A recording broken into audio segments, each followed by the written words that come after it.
목차는 일생을의, 출생을의, 관례, 혼례, 한갑, 상례, 제례, 이걸 통칭해서 우리는 관혼상제라고 이렇게 부릅니다. 여기 이제 우리 일생의례라는 우리 한평생 일생을 통해서 반드시 통과하는 그런 하나의 의례를 말하는 거예요. 기자를 포함해서 출생의례, 성년식, 혼례식, 회갑, 상장례를 포함하는 것입니다. 그래서 아까 말씀드린 대로 우리는 관혼상제라는 말을 사용했고, 이런 일생의례 비슷한 말로서는 서양에서는 통과의례라는 말을 이렇게 사용하죠. 이런 말들은 어떤 사회적 지위나 연령 등에 따른 변화의 그 의례를 말하는데, 일생 동안 거치는 의례뿐만 아니고 일정한 장소를 드나들 때 그 행하는 의례나 어떤 세시 의례까지도 포함하는 그런 말로 이렇게 쓰이게 됩니다. 이제 아까도 앞에서 두 분이 12폭의 우리 평생도를 가지고 나눠서 강의를 해주셨는데, 그래서 여기에 보면은 출생부터 첫돌 맞이하고 성장, 관례, 혼례, 자기 직업에 이제 나가는 그런 12폭의 그림은 이제 유일하게 원양민속박물관 지금에 소장하고 있고요. 이건 이제 20세기 그림으로 저희들은 이제 보고 있습니다.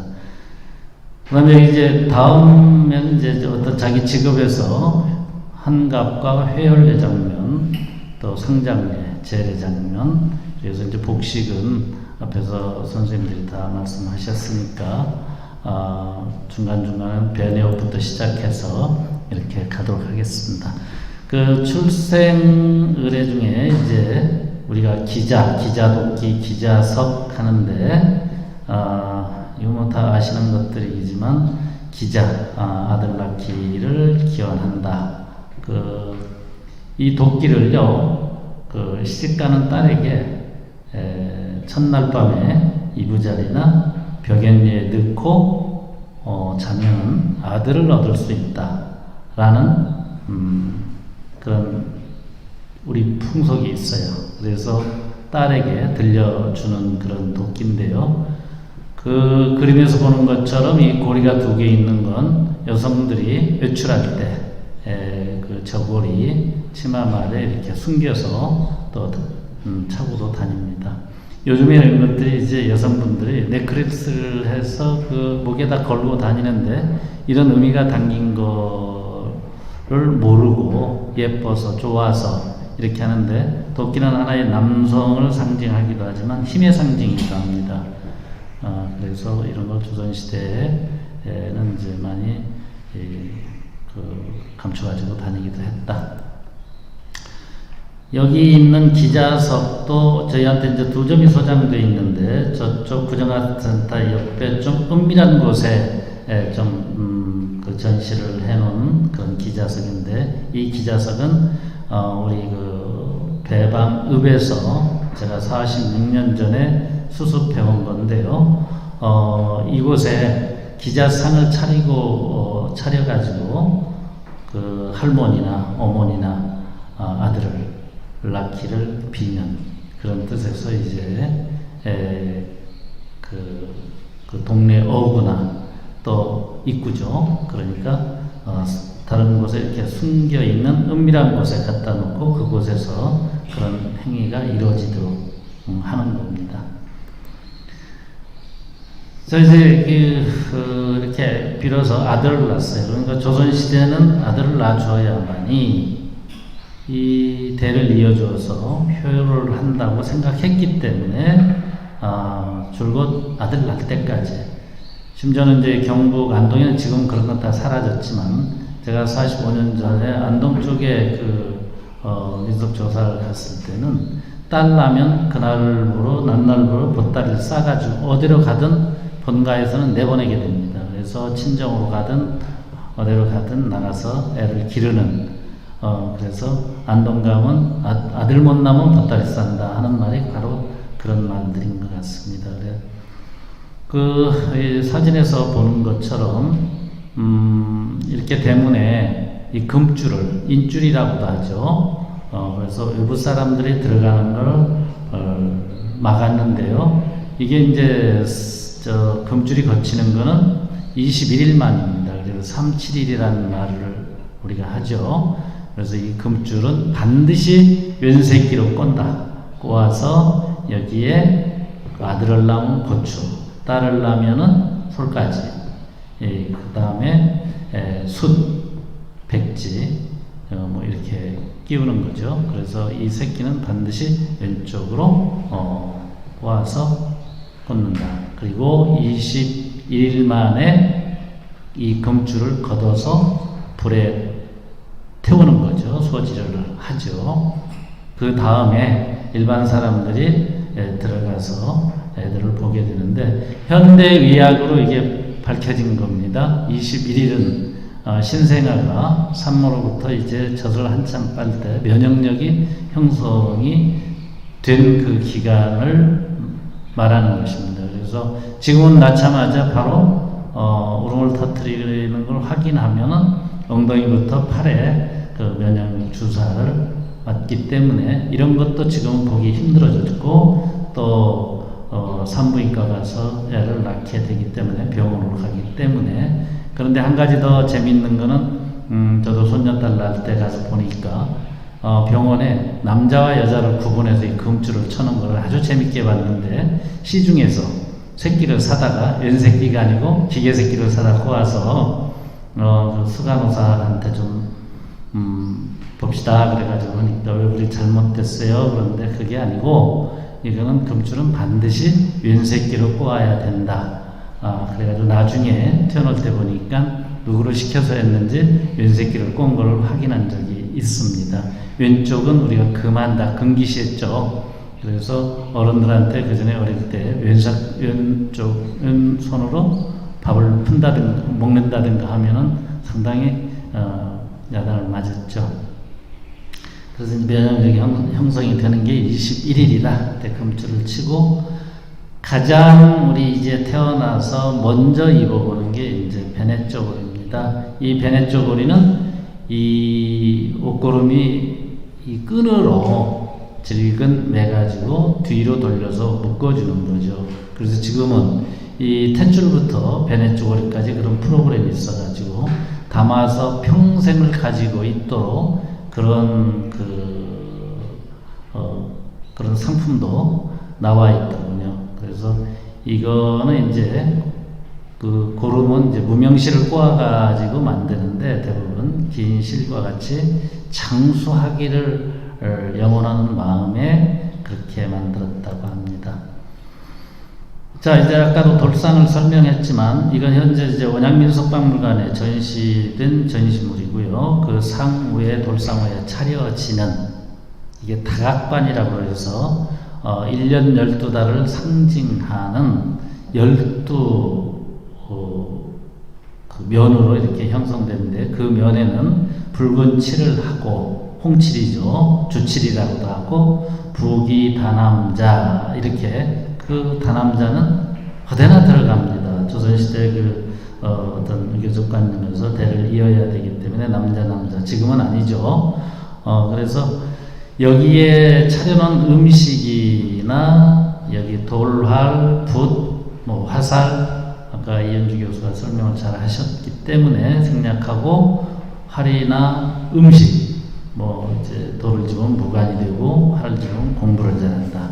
뭐 여기 실타래를 집으면 그 명이 길다. 아까도 씨를 묶는 게 명이 길다고 나왔죠. 그래서 여기 과일도 다 의미가 있고, 붉은색은 상부터 붉은색은 대추도 놓이고 그러는데, 어떤 액을 막아주고 이런 의미를 담고 이런 돌상도 만들었다는 겁니다. 그래서 여기 아까 설명드린 대로 돈, 쌀이 이제 부자가 되고, 뭐 이렇게 화살, 용맹한 그런 장군이 되고, 이제 그 붓, 책 뭐 학자가 되고 이런 겁니다.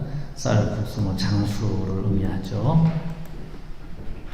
그래서 상만 이렇게 덜쳐내고 보니까 이렇게 된 유물이 이제 저희한테 소장되어 있는데 전국에 유일하게 우리 박물관에만 이 박물관에만 있는 겁니다. 그래서 이 돌상에 수곡강령 부기다남자에서 여기 가운데 있는 이 하트형을 뒤집어 놓은 것 같은 거는 천도 복숭아를 뒤집어 놓은 겁니다. 우리가 먹는 복숭아, 명이 길라라는 그런 의미를 담고 있죠.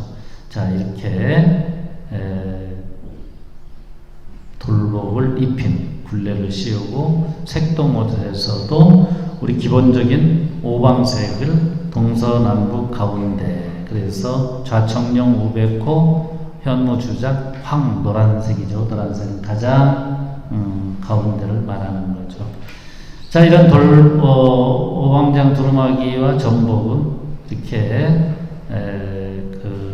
돌 때 입히는 그 산의 옷이고요. 좌측은, 우측은 이제 그 색동저고리 여아의 옷입니다. 그다음에 아까 이제 설명을 다 뭐 좀 앞서 선생님들이 하셨지만 이런 굴레, 이제 어린 아이들의 이렇게 머리에 쓰개로 보시면 되죠. 그다음에 맨 우측에 있는 거는 이제 국립고궁박물관에서 소장된 그 탈의 버선입니다. 그래서 이렇게 누비를 하고 이렇게 예쁘게 그 수를 놓아서 돌 때 신기는 겁니다. 자, 이제 이 성장 과정에서는 이제 그 자라면 이제 애들이 뭐 신분에 따라서 뭐 이제 서당에도 다니고 그런 어떤 자연 현상을 배우고 가업이나 이제 살림을 거들게 되는데, 이제 나이별로도 좀 다르지만 여기 보시는 사진에서는 이게 1908년에 원산만에서 그 선교인들이 찍어놓은 연날리기 모습이고요. 지금 아까 라이프치히를 잠깐 그림에서 이명원 선생이 소개한 거기에 나타나는 그 박물관에 소장되어 있는 그림이고요. 우리가 아는 멜렌드로프가 고종유교 보좌관을 이쪽에 와 있으면서 많은 걸 그게 한 3,772점을 저희가 가서 조사한 적이 있는데 이런 사진들이 거기에 뭐 엄청나게 많습니다. 그때 당시의 그 모습을 담아한 사진이죠. 자, 이제 이렇게 성장 과정을 거치면 우리도 이제 일정하게 성년식을 갖게 되는데, 우리가 매년 5월 20일이 성년의 날로 정부에서 지정을 해서 식을 거행하게 되지요. 그런데 이제 조선시대도 이제 보통 조선시대는 16세부터 한 그런 기록들이 나와요. 그래서 늦게는 20세기, 20세 해서 좀 정월에 되게 정월 뭐 보름 좀 지나서 이런 이제 어른들을 모시고 본받을 만한 그런 손님들 모시고 이렇게 성년식을 올리죠. 그래서 남자는 긴 머리를 자르고가 아니라 긴 머리를 상투를 꽂고 여기다가 초립을 씌우고 초가래, 제가래, 삼가래를 올리게 됩니다.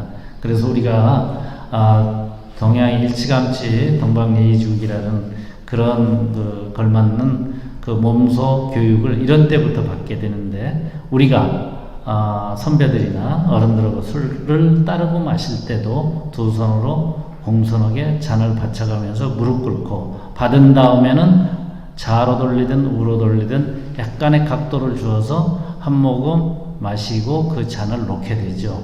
이런 건 우리 몸에 배어 있죠. 중국이나 가까운 일본 이런 데서는 볼 수 없는 그런 거를 우리는 이미 그 유교적 관념으로 이런 효행을 여기서부터 배우게 되는 거죠.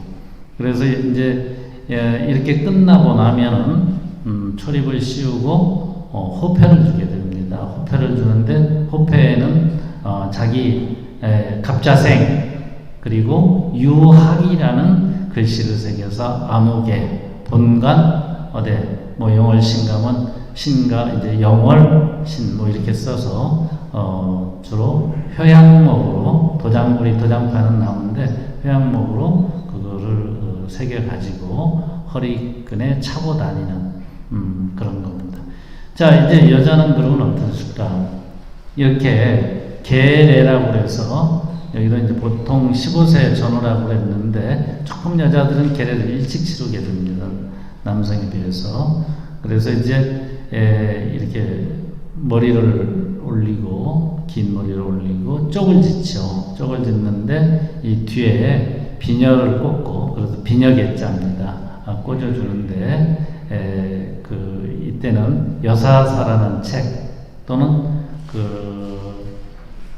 개녀사라는 책을 우암 송시열 선생이 쓴 책이 지금 현재 국립청주박물관에 보물로 지정돼서 보관되어 있습니다만 거기에 여성들이 가져야 될 그 행실 또 처가에 가서는 본가에 가서는 어떻게 하고 자기 친정에 가서는 어떻게 해야 된다. 그리고 측간과 친정은 멀면 멀수록 좋다라는 그런 기록을 우리 박물관에서 대여해서 전시하면서 살펴본 내용이 있었습니다.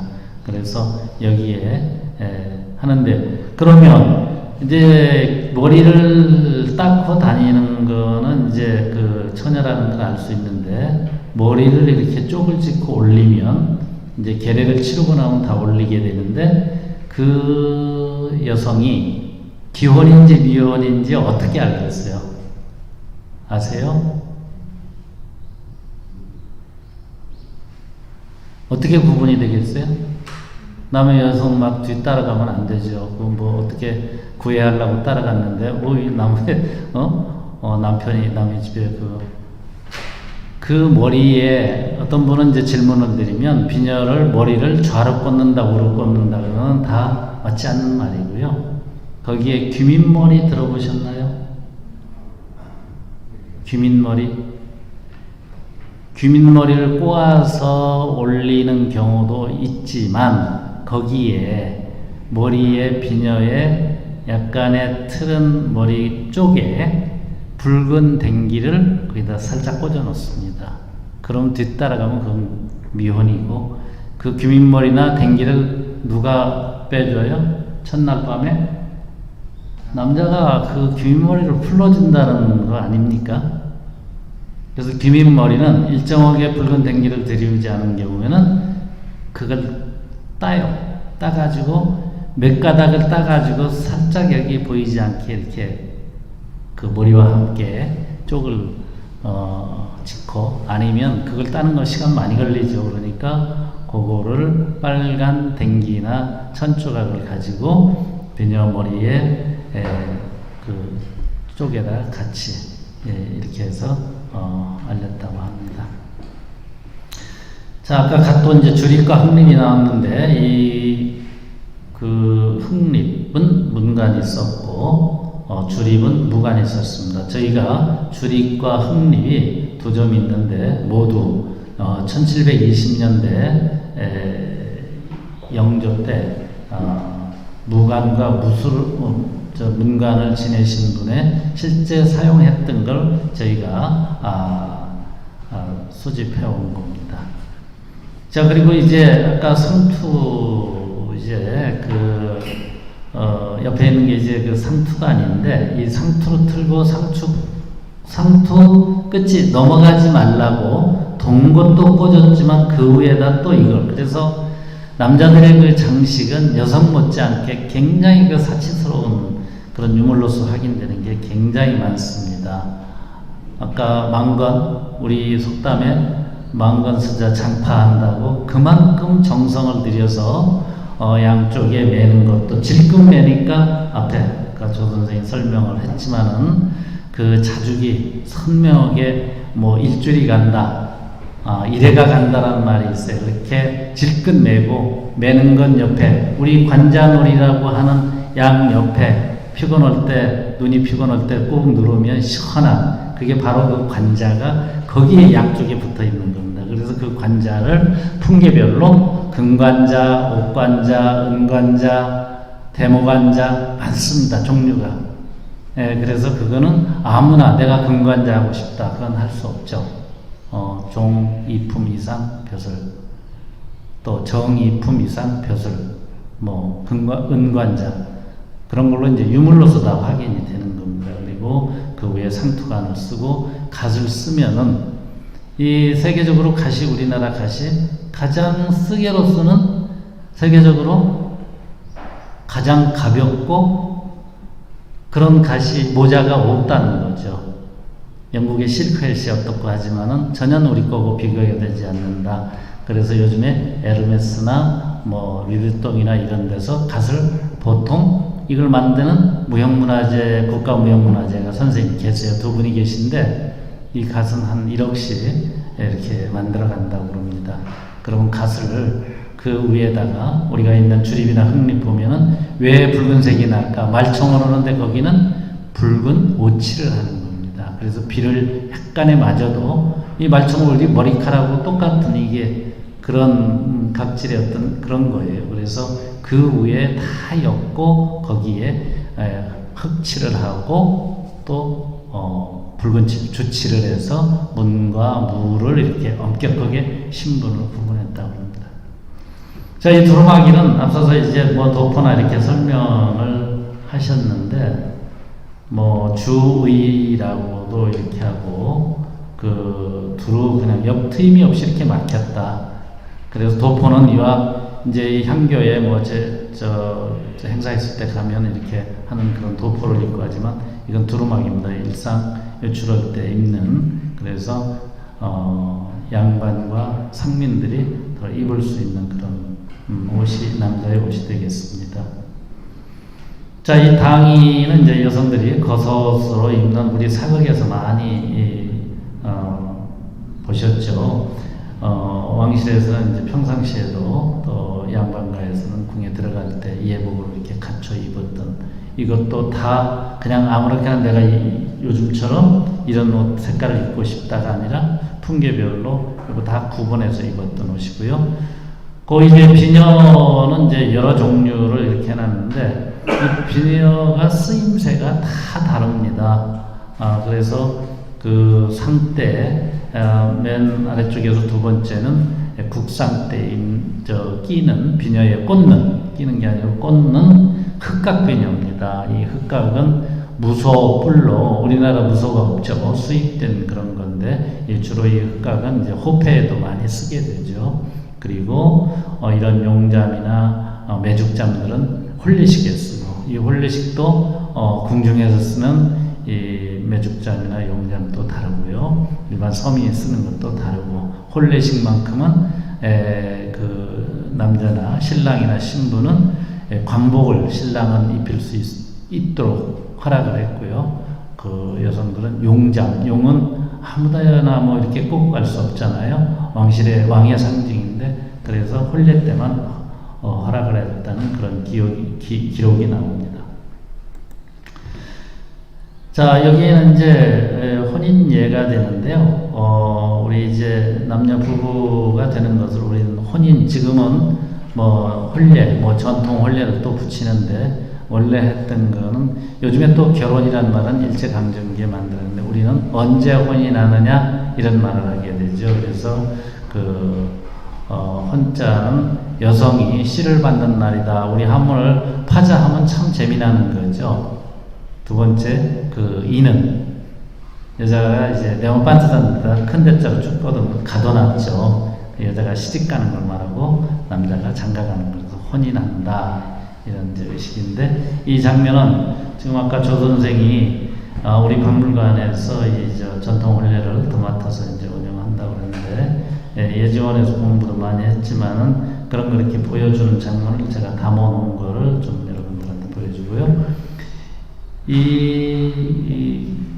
저기는 지금 현재 충청남도 서산에서 저희가 그 민속조사를 해서요, 1976년도에 조사한 내용을 바탕으로 해서 이렇게 꾸며봤습니다. 그래서 이 상우에는 닭이 2마리가 올라가는데 닭이 여기와 암수닭을 올리는 거는 뭐 부부의 어떤 금술도 말하는 거지만 닭이 금술이 좋은 건 아니죠.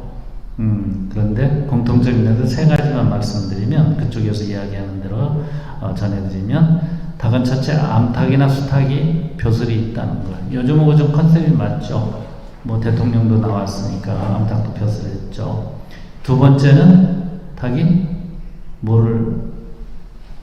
알을 많이 낳아요. 그래서 다산의 의미를 크게 뒀어요. 그래서 요즘에 여기 이제 사회세태 그러는데, 이 다산, 알을 많이 난다. 세 번째, 뭘까요? 시간을, 닭이 아마 경험하셨을 거예요. 우리 저 원장님이나 소장님 뭐 이 연세 되면은 새벽에 이제 그전에는, 지금은 안 그렇지만은, 저 어릴 때 이렇게 기억이, 새벽닭 울지 않으면 철상을 안 했어요. 그 시계가 없을 때니까요. 지금처럼 시계 있는 거 뭐, 그리고 지금은 새벽같이 지내는 분도 없어요. 경양각지 멀리 다 떨어져 사니까 언제 와라 하면 와서 그냥 일찍 지나고 밥 먹고 헤어지고 이제 이래 너무 이제 간소화됐는데, 그래서 그 닭은 시간을 알린다. 그 다음에 우리가 이제 혼례를 하는데, 이제 그냥 절차가 있어요. 요즘에 저도 그런 경험을 했습니다만, 아버지, 우리 상견례 해요. 그래? 여친구 있는데, 그래? 언제? 날 받았어? 예, 이렇습니다. 가서 봐서 이제 상견례에서 그냥 우리 결혼을 날 받아서 그날 저녁 한 끼 먹고 이제 하게 됩니다. 근데 조선시대는 어림도 없었죠. 얼굴도 모르고 코빼기도 모르는데, 이런 절차를 밟아대. 그런데 그 절차가 6가지죠.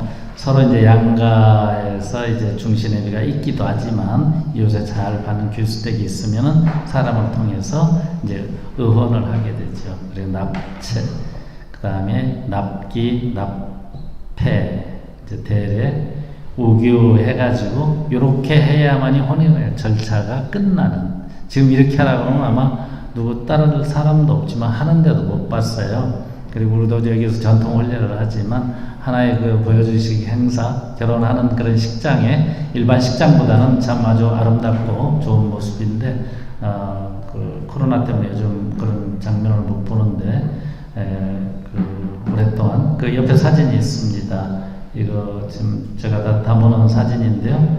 이렇게 해서 친형례, 전환례, 교배례, 학근례, 성혼례, 예필해서 이제 철상해가지고 이렇게 해서 사물놀이도 하고, 이런 절차로 요즘에 전통 혼례를도 이런 절차입니다. 그래서 이 절차는 예지원이나 이미 그런 데서 이제 공부했던 조 선생이 철저하게 옛것을 다시 뭐 이렇게 여기에다가 펼쳐 보이고 아주 재밌어하고, 특히 우리 아산 시민, 그리고 저 뒤에 앉아 계시는데 유건 쓰고 오신 우리 선생님도 전통 혼례 1호입니다.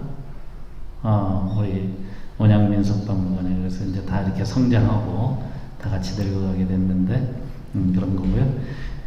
그 다음에 이제 여기에 보시는 이제 사모, 아까 다 설명을 했으니까, 관복을 입을 때 관원들이 이제 입을 때 이게 머리에 쓰는 사모고요.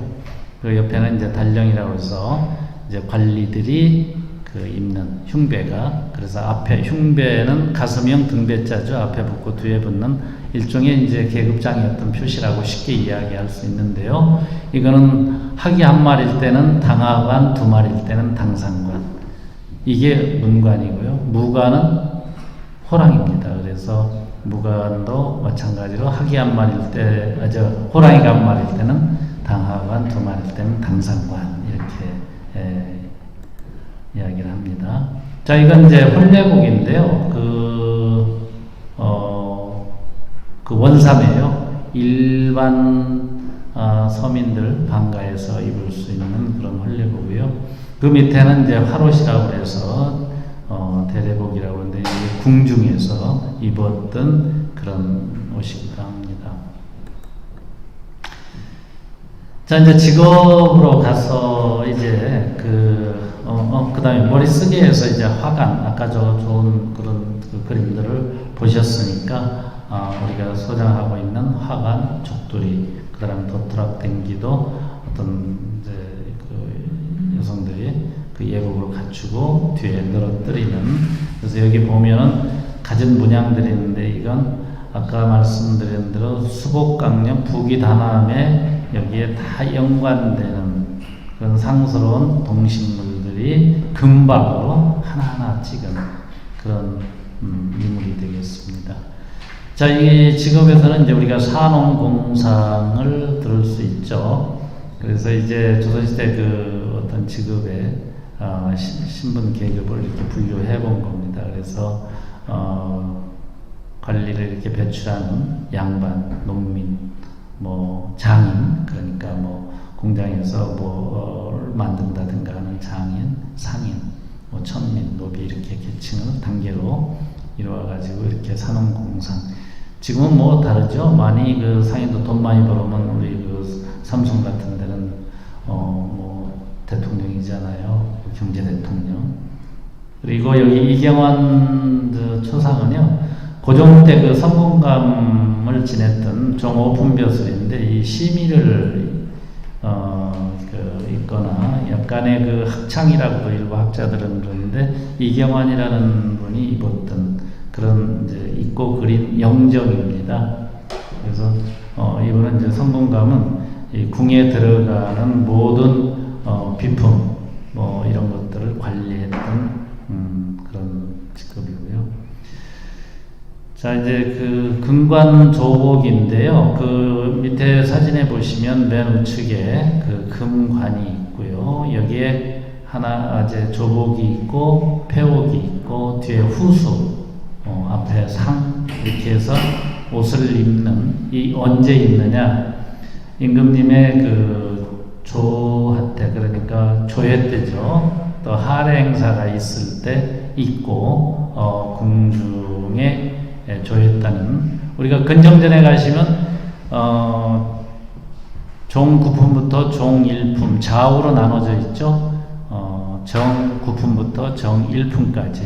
그래서 여기에도 금관에도 머리에 쓰는 게 선으로 이렇게 구분이 됩니다. 그래서 이거를 오량관이라는 금관이라는 이름도 있지만, 초량관, 이량관, 삼량관, 사량관, 오량관 이렇게 부릅니다. 그런데 오량관은 정3품부터 쓸 수 있는 관이 돼요. 그래서 이것도 직급별로 다 나눠져 있다. 그리고 이제 그 밑에 그 아까 그 설명드린 대로 문모의 흉배를 우리 소장하고 있는 중심으로 이렇게 그림으로 보시면 되고요. 자, 그 다음에 이제 이 구군복이라고 해서 무관이 입었던 하나의 그 군복이에요. 문무관이라고 틀렸습니다. 오타가 났습니다. 그래서 여기에 이렇게 펼쳐 보이고 찍었던 거는 이 옷에 동다리나 이 모든 옷의 구성이 오방색입니다. 그래서 맨 가운데 이게 실제 이따 투어를 시간이 이제 별로 주어질지 모르겠지만 전시를 한번 돌아보시면 더 이해가 빠르실 텐데, 어찌하든 이 옷이 이제 구군복으로 또 동다리라는 그런 적인데 그 입었던 옷이다. 그 다음에 여기 이제 미인도는 이제 아까 옷에서 많이 이제 설명하고 잠깐 그림도 나오던데, 성수거사 이인문이 그렸던 1700년대 그 옷의 그림이기도 하고요. 이렇게 조선시대 그 무렵에 이렇게 기녀들의 옷차림이 아닌가라고 모두들 이야기하는데, 엄밀히 따져서는 기녀의 옷차림이 아니라고 그럽니다. 그래서 이렇게 떠부지 머리를 하고 올려가지고 이렇게 했던 게 요즘 가채 또는 이제 우리는 가발이라는 말을 많이 하는데, 이런 또 모습을 보이고요. 이 저고리 끝동이나 이 겨드랑이나 이제 요 아까 깃이라고 깃 있는 부분에 동정 말고 길 있는 부분에 이렇게 했던 삼회장 저거를 입었던 상당히 품계가 있는 그런 옷이기도 하고요. 자, 이거는 이제 살창고쟁인데요. 이 단속권 밑에 있는 이제 여자들의 주로 입는 옷인데, 이거는 경상북도 북부 지역에서만 나타나는 옷이에요. 그래서 경북, 안동, 봉화, 영주 지방에서 입었던 건데 이 옷은 영주에서 저희가 직접 수집한 겁니다. 이렇게 살창이 나 있다 해가지고 살창 모장이, 그러니까 여름에 시원하게 입을 수 있는 하나의 속옷이기도 하고요. 그 아래 있는 이제 물소중이는 이게 제주도의 해녀 옷이에요. 속옷이에요. 그래서 이 물소중이가 아주 과학적으로 만들어진 옷이라고 봅니다. 맨 우측에 보면 단추가 이렇게 쪼르륵 이제 5개가 이렇게 달리고 끈이 있는데요. 어깨띠도 하나예요. 그 물에 이제 물질을 해야 땅속으로, 바닷속으로 들어가야 되기 때문에 가장 부력이 생기면 안 되잖아요. 그래서 그걸 다 최소화하기 위해서 이렇게 만들었다는 거고요. 여기에 이렇게 X자로 묶거나 이렇게 박음질을 해서 손으로 다 떠낸 거는 이 옷에 물속에 들어가면 자기 체형이 이렇게 잡아주는 그런 그 역할을 한다고 합니다. 그래서 이거를 놓고 그때 그 불란서에서 오신 디자이너 할머니가 한 분 오셨는데 이걸 다 꺼내주고 보니까 너무 과학이다. 그래서 이걸 만들고 자기도 수영복으로 좀 개발을 하겠다 해서 하나 보내주겠다 그러는데 그분이 애석하게도 나중에 돌아가셨다는 연락을 저희가 이제 받게 된 겁니다. 그 다음에 이제 한갑상이 요즘 한갑들 많죠. 뭐 칠순도 많고 백세시대 백세나 살아야 이런 상을 받을지 모르겠는데 이게 궁중요리 국가무형문화재신 황혜상 선생님의 남편 상차림을 1975년도에 차리고 그대로 모형을 떠가지고 저희 박물관에 오늘날까지 있는 상입니다. 자, 그 다음에 이제 그 상례와 이제 장례가 되겠는데요. 이제 사람은 이제 지금은 가정의례준칙이 70년대 의례준칙이 박정희 대통령에 의해서 새마을 사업하면서 이걸 법으로 선포를 합니다. 그래서 일체 이제 계몽을 통해서 못하게 하고 위반을 하면 상당한 벌금을 내게 되고 이랬는데 이게 이제 3년상을 치러야 돼요.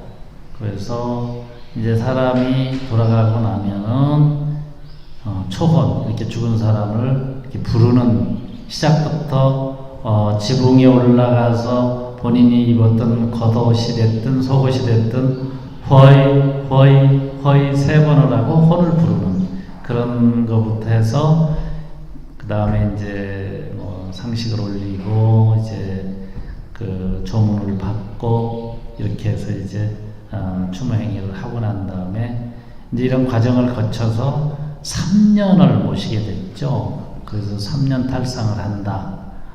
우리 박물관에 전시되어 있는 지금 그림에서 다음 나오는데 그런 상례목은 안동 유림이 의성김씨 일가에서 지낸 3년상을 한 후에 우리 박물관에 모두 기증을 해서 지금 전시가 된 건데요.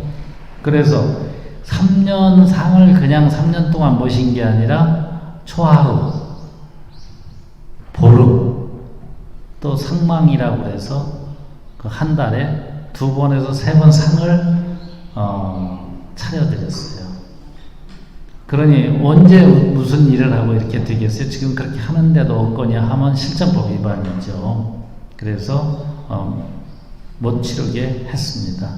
오래전에 2001년도에 현대 정주영 왕회장이 돌아가셨을 때 우리 박물관에 와서 여기 이제 상복을 그대로 실측을 해가지고 복원해가지고 그 가족들한테 입혔어요.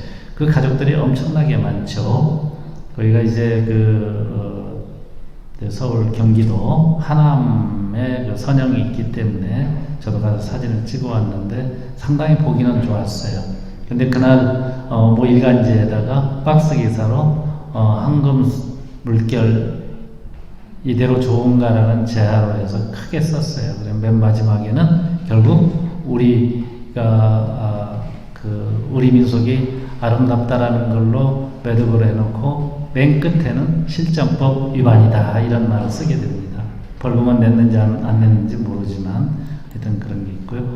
바로 이제 앞서 말씀드린 이런 겁니다. 그래서 맨 좌측에는 상주가 외출을 할 때 차리고 나가는 외출복이에요.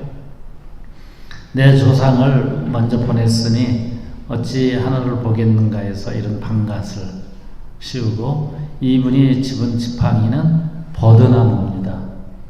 그래서 버드나무도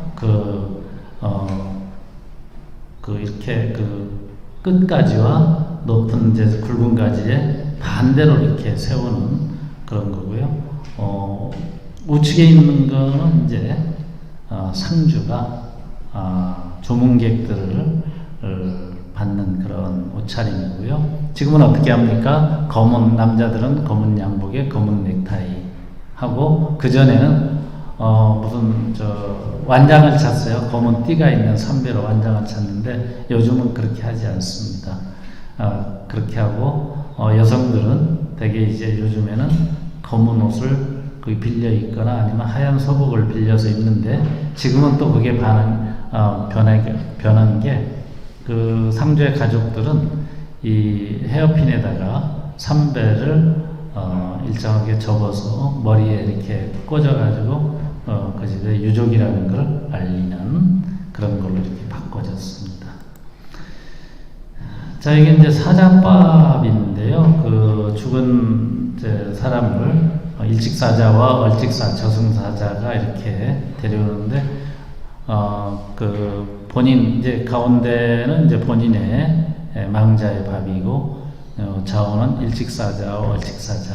그래서 나물 세 그릇, 밥 세 그릇, 집신 세 켤레, 그리고 가운데 놓여 있는 상평통보는 동전을 우리 조상 잘 모시고 가라는 노잣돈입니다. 그렇게 하고 이제 그 옆에는 이제 아까 말씀드린 대로 정월 초하루 보름 이렇게 해서 상망을 모시게 되는데, 이다 상식을 차려놓고 곡을 하면서 3년 동안 지내는 그런 모습이기도 합니다. 자, 이건 이제 아까 이제 사모도 보시고, 이런 갓도 작은 걸 보셨는데 큰 것도 보시고, 이거는 이제 하얗죠, 색깔이. 백사모, 백립 이렇게 부르는 거는 이제 국상 때, 우리의 그 복식 제도는 좀 조선시대에 굉장히 엄격했던 것 같습니다. 이런 것까지도 다 구분해서 이렇게 머리에 썼다. 그러면 우리가 지금 차고 있는 그 관복에 입는 띠는 뭘로 했을까요? 그것도 하얀 삼배로 싸개를 해가지고 백띠를 다 차게 되죠.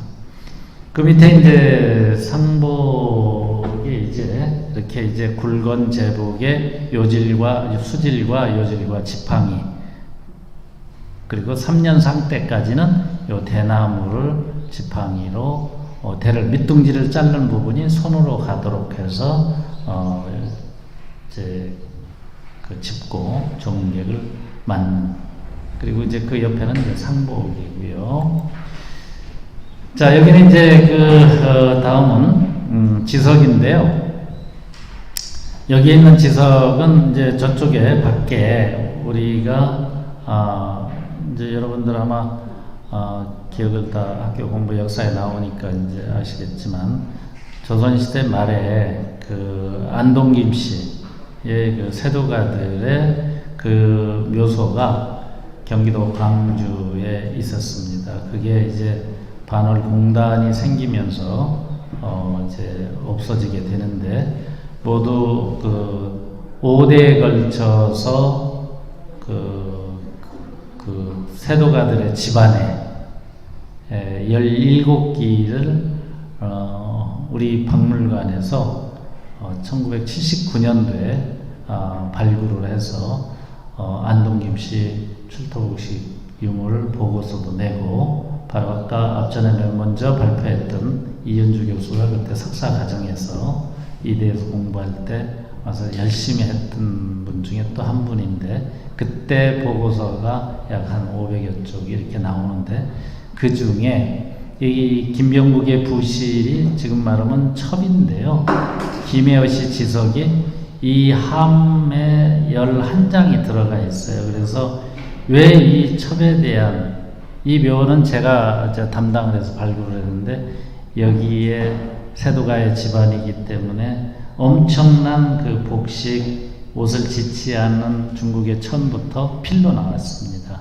근데 이 지성 내용이 충남대 교수님이 이걸 다 해독을 해서 나왔는데 여기에 보면은 이 김병국이 그 네 분의 부인을 앞세워요.